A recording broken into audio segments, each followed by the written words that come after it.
They used to crack jokes at war trials, then laughed loudly while launching attacks from space. The final known human message was a 3-second audio clip. Just static, and then a man's voice shouting, "Wait, did you see that guy's face?" Followed by loud, uncontrollable laughter. After that, nothing. No trade signals. No diplomatic messages. Not even the usual daily data streams. From the Terran Internet, which used to flood galactic channels, with everything from market reports to catapult fails and kitchen fire how-to videos. Silence. For the rest of the galaxy, this wasn't just odd. It was alarming. Humans, after all, were never quiet. Their kind was known to keep chatting during re-entry burns, and even make jokes in the middle of a duel. The Galactic Concord had once recorded over 12,000 unique types of human small talk. One ambassador had even continued a conversation about the texture of soup while being rushed out during a reactor explosion. So when humans went silent, entire governments panicked. In the Bellin Triumvirate, the Council of Winds declared an emergency meeting, only to cancel it within an hour. When 3 of its members fled to a faraway nebula, the T'Chary's Dominion started preparing its interceptor fleets, sure that humans had created a new form of warfare, some kind of silent psychological weapon. The Saraxi Collective tried reaching out to old Terran embassies, but found nothing, just abandoned buildings, half-eaten meal packs, and one place still playing a loop of someone humming Eye of the Tiger, badly out of tune. Back on Earth, though, and unknown to the rest of the galaxy, humans weren't plotting anything evil, at least not officially. Corporal Malik Henson stood on the cracked rooftop of a shut-down military observatory in what was once Alberta. Around him, a dozen soldiers in faded uniforms gazed at the sky, watching satellite trails fade into the evening clouds.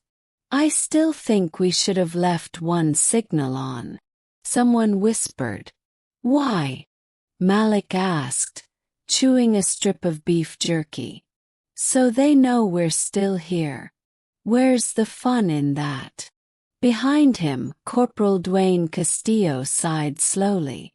"It's not about fun," he said.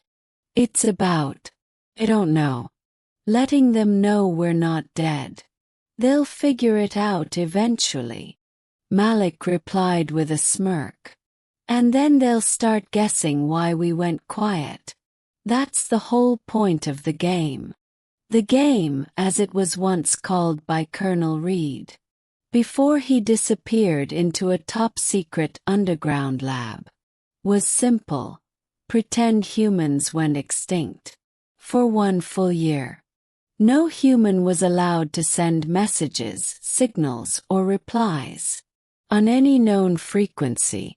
Only analog speaking was permitted. Face-to-face, low-range, untraceable. No data. No noise. No digital presence. Sounded ridiculous. But it was also genius. As one old Marine once put it, "This is the quietest form of psychological warfare we've ever used." And it was actually working. 12 light-years away, on board the damaged alien ship Mercy of Fog, Commander Breek let out a hiss through his gill slits. In front of him, a glowing map of the Milky Way was filled with red warnings. Everywhere human contact had suddenly disappeared. "Still nothing," he growled. His second-in-command, Officer Trevan, flicked his tongue nervously. What if they're preparing for an all-out attack? Like they always joked about. Joked? Breek interrupted. Joked, Trevan corrected himself. They're not joking now, said Breek. They're saying nothing. And that's worse. The two aliens stared at the ghostly image of Earth and its colonies, every location dim and silent. They always talked, Breek muttered, voice softer now. Even during that orbital standoff at Lacera Prime, their fleet commanders started commentating on the battle like it was a sports game. Who does that? Trevan nodded. The same species that once tried to negotiate peace during a hostage crisis using an Uno deck. Silence returned to the ship's control room. Back on Earth, in a quiet valley filled with powerless communication towers, a group of humans sat together around an unlit campfire.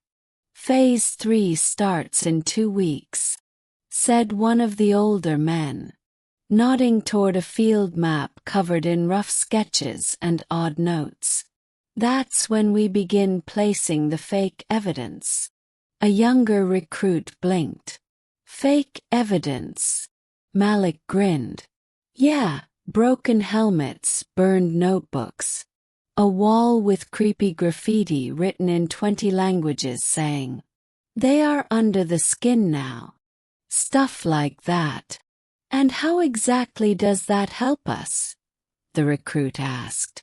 Malik's grin widened. Because the galaxy will go insane, trying to figure out what really happened. Some of them will panic. Some would panic. Others would start investigating. A few might even turn on each other. And all we do is sit back and watch. From a nearby tactical tent, an older man with a square jaw and a dusty uniform stepped out holding a cup of instant coffee. It was Colonel Reed.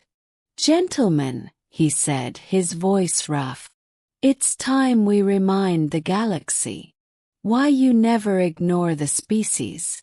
That tells you what's funny."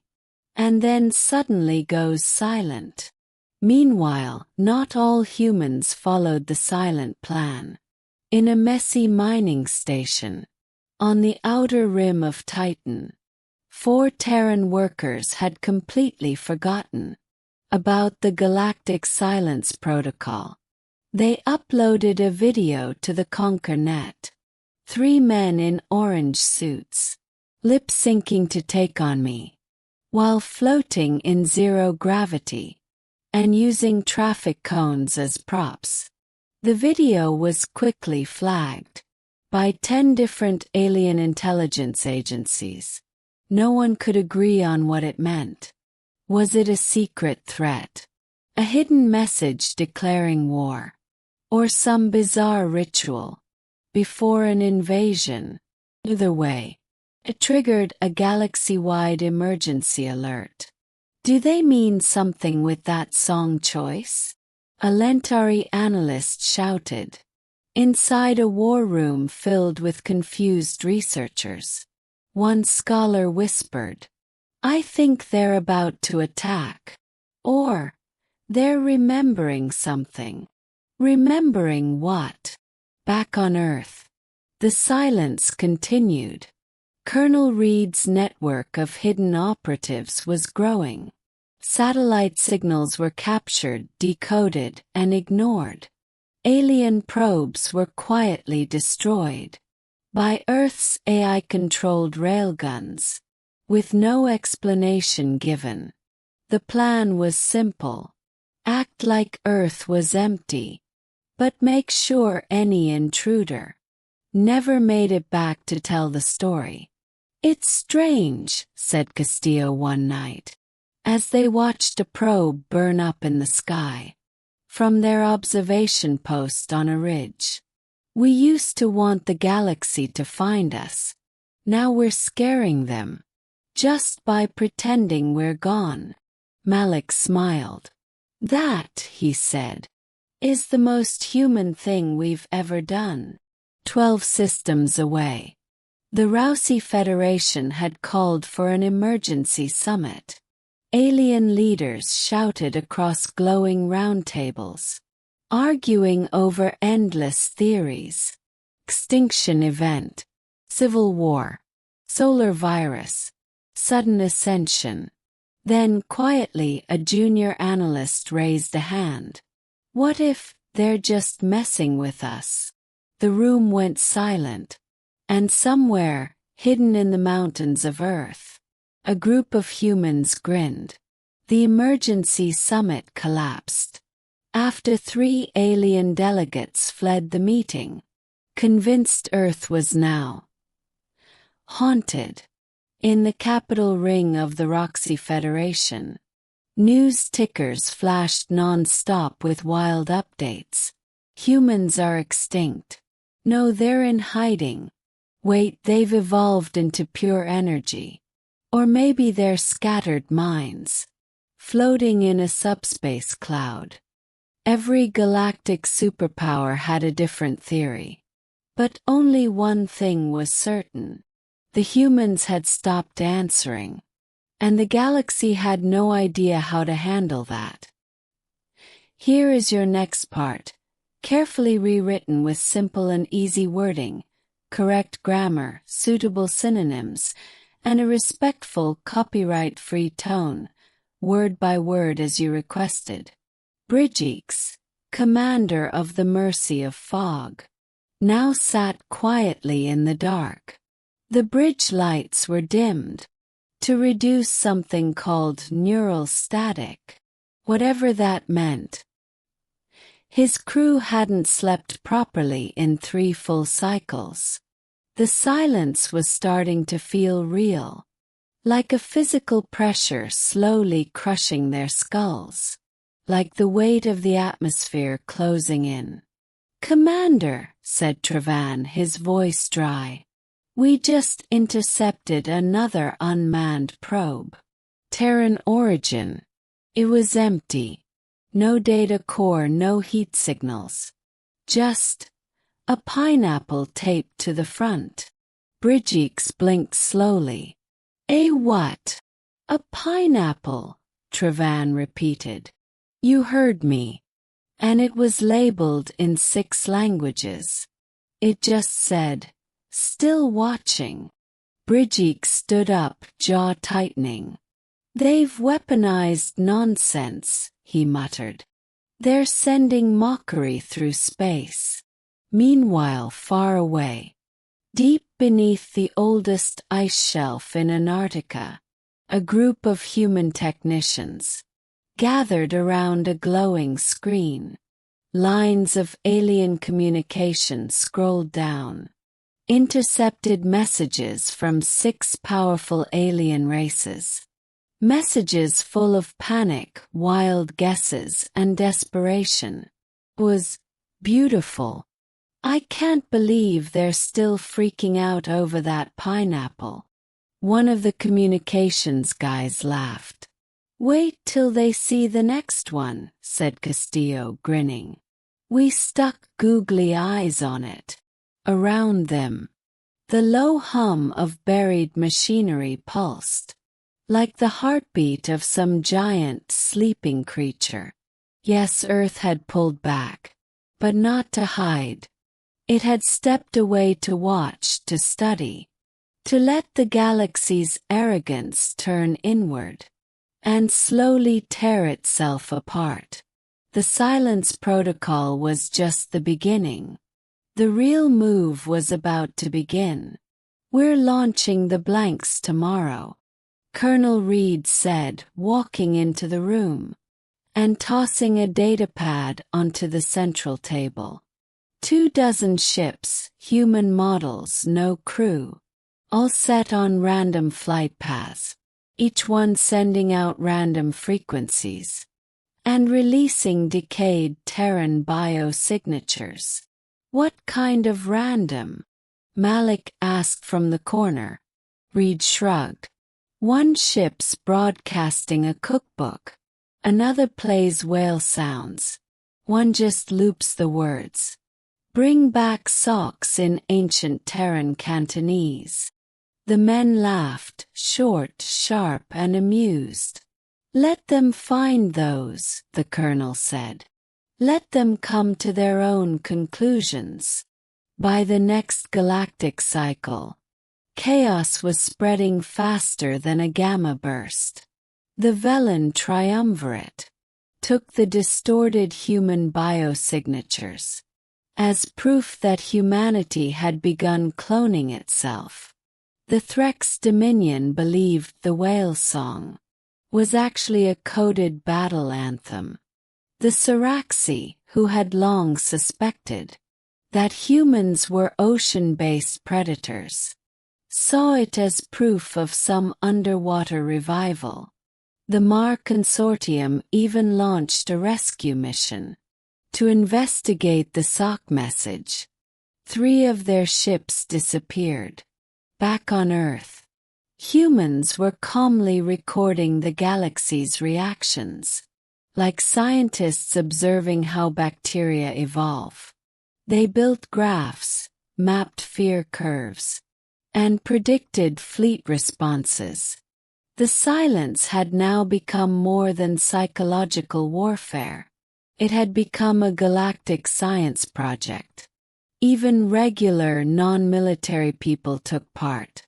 In the ruins of old Moscow, a former sanitation worker named Todd launched weather balloons, carrying chrome-painted baby dolls, each one attached to a note written in galactic trade common. We remember. One of those balloons drifted into a Rousey surveillance system. Their security logs marked it as a possible nanite-based threat. Inside an ops tent, Malik reviewed a large board, tracking alien responses. Colored lines branched across the map, like spreading veins. Tell me again, Castillo said. What's the endgame here? Malik didn't look up. There is no endgame, he said. Just a lesson. A lesson in what? In fear. But not everything went according to plan. One probe carried an old Earth TV recording, a late-night comedy roast. It accidentally landed on the wrong planet. The locals took the jokes personally. Within 20 hours, they declared war on Earth, not realizing humans had already hacked their network and disabled all their outbound ships.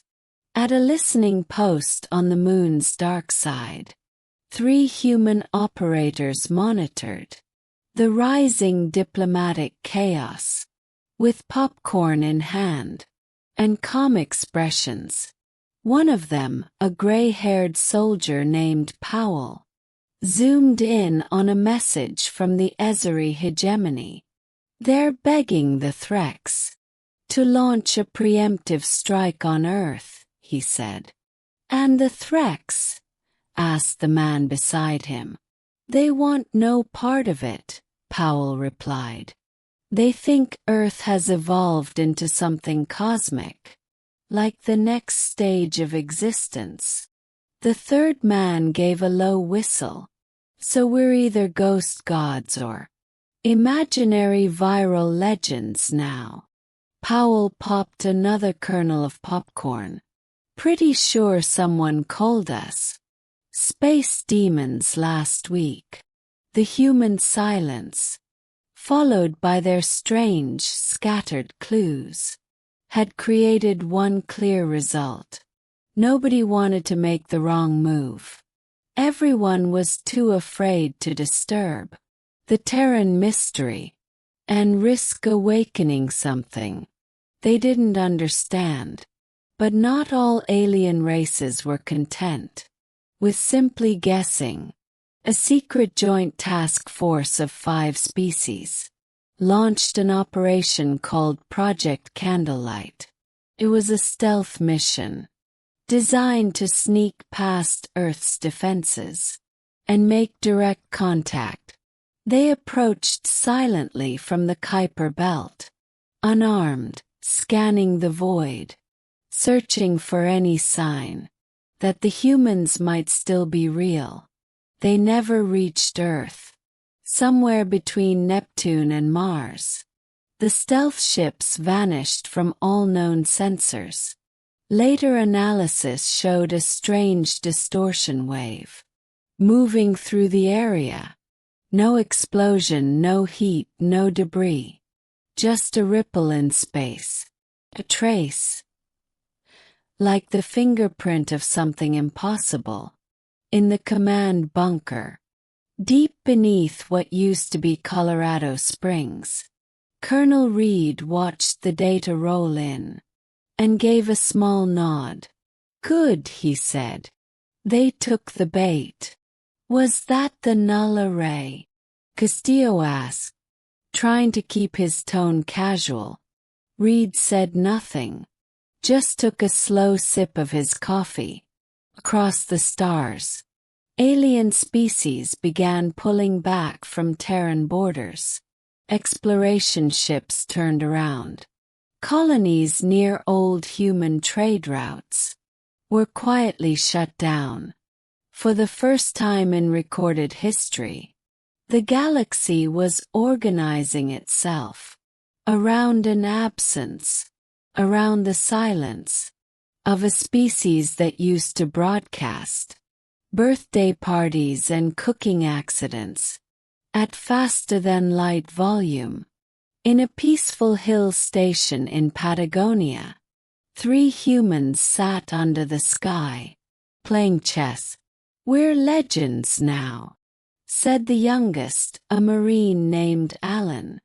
"Not yet," replied the oldest, a man with deep scars across his jaw. "We're the monster under their bed. That's something else entirely." Alan moved his knight. "Are they scared?" "They're worse than scared," the old man replied. "They're curious. And that's what gets them killed." Up above, in low orbit, a silent satellite shifted its lens. Its sensors locked onto a new alien fleet, forming in the upper star sectors. Nervous, twitchy, but maybe still bold enough to try something. Earth waited. Terran threat level upgraded to metaphysical hazard. 3 admirals filed for unpaid leave. In the summit hall of the Threx Dominion, the largest alien empire still intact, debates raged. The room was filled with arguments, uneasy body movements, and fragments of half-lost transmissions. For weeks no one could agree on anything. The Terran silence had gone from unsettling to completely destabilizing. Trade routes collapsed. Empires fought over who should contact the ghosts first. Local populations began to protest, demanding answers. Admiral Vulra of the Threx, who once destroyed 4 moons in a single campaign, now paced like a trapped animal. "We have to do something," he growled. "They're watching us. I know it." A nervous aide clicked his throat sac. "But Admiral, they haven't done anything in over a cycle." "Exactly," Vulra hissed. "And that's why I can't sleep." He wasn't alone. Across the galaxy, insomnia levels were rising. Fleet unity was falling apart. Prophets began appearing in 5 star systems, each claiming to see silent Terran figures floating through the darkness of space. At least 3 new religions formed, all centered around humans. One group believed Earth had shed its physical body and now existed only as a form of silent judgment. Another believed humans had gone into deep sleep, waiting to return once the galaxy was mature enough. But all those theories collapsed. When a signal was finally detected, it didn't come from Earth, but from deep beneath Europa's icy crust. A soft, repeating pulse, steady and rhythmic, like something measuring time. First, scientists thought it was natural, a geological vibration. But then the pattern changed. It began transmitting an old form of Terran Morse code. 2 words. You first. That was all. But it caused a galactic meltdown. Who were the humans challenging? What were they waiting for? Was it a call for talks? Or a warning? Some saw it as a threat. Others as a countdown.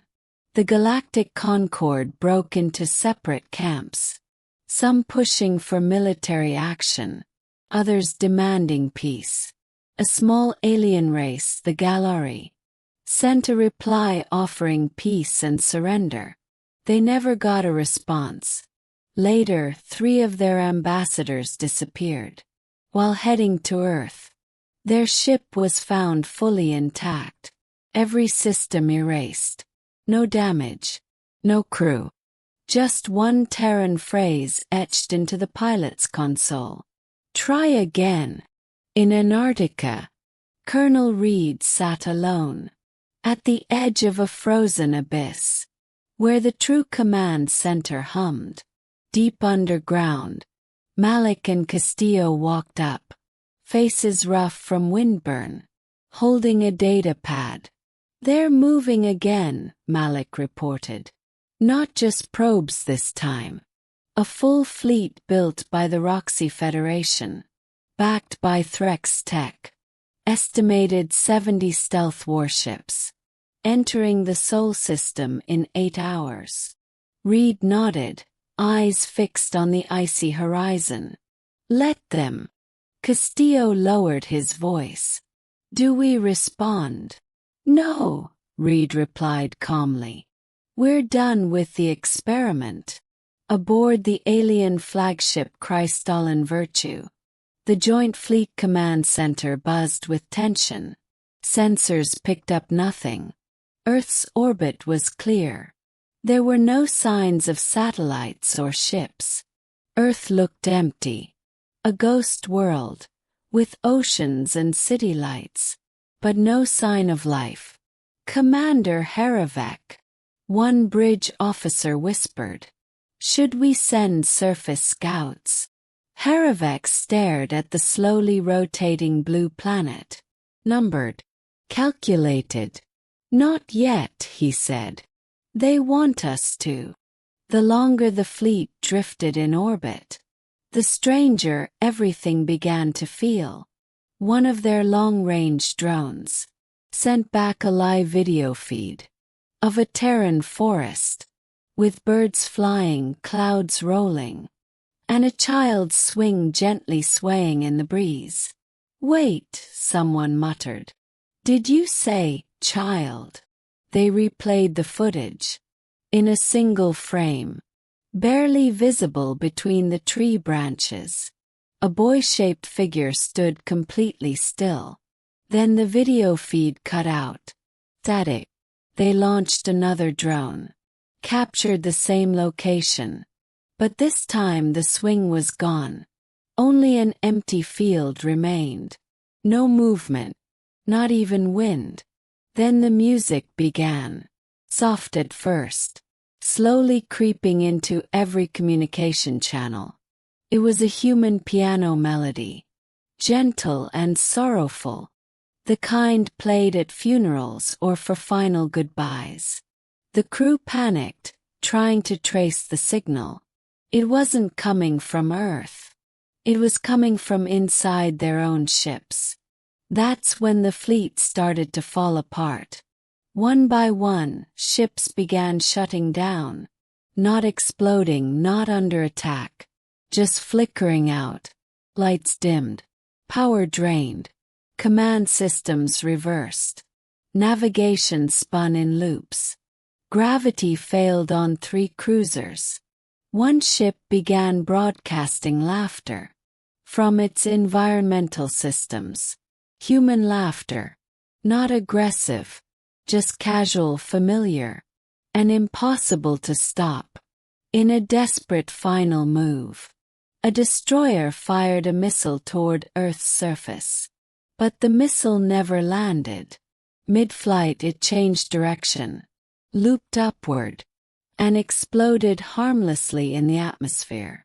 All this happened without any visible defense system. Earth spoke. Every ship in the fleet received the same message, transmitted in ancient Terran standard. You were told the humans had never disappeared. They simply went deeper than you could imagine. Beneath the oceans, beneath the crust, behind mirror satellites and fields of misdirection. The silence protocol was never a retreat. It was a filter, to see who the galaxy truly was. And now you've shown us. Greedy, paranoid, unable to stay away. In the command bunker, Reed watched the alien fleet spiral into chaos. They failed, he said calmly. What happens now? Castillo asked. Malik looked up at the dark sky. Now, he said, we remind them why we were always laughing. From deep inside Earth's mantle, something launched. No explosion, no heat signature, just a sudden disruption of space. Above, every alien ship was struck by a harmless pulse. There was no damage, but within minutes, all fleet AIs began receiving streams of encrypted Terran data, comedy sketches, tactical blueprints, high-resolution footage from humanity's bloodiest wars. It wasn't just a response, it was a lesson plan. Every enemy ship was overwhelmed with the one thing humanity had always been generous with: information. But this time, it was strategic, focused, and intentionally intimidating. It told a clear story, what humans could do when provoked, and even more terrifying, what they enjoyed doing when underestimated. One by one, the alien ships turned around and fled. In the weeks that followed, galactic governments rushed to write new laws and policies. Earth was officially labeled a silent zone. Entering the Sol system without permission was declared illegal in 4 different sectors. A cultural quarantine was established, not to protect humans, but to protect others from what humanity might become. Provoked again, back on Earth, Colonel Reed stood alone, at the edge of a glacier, watching the southern lights move across the sky. We don't need to shout anymore, he whispered into the cold. They're listening.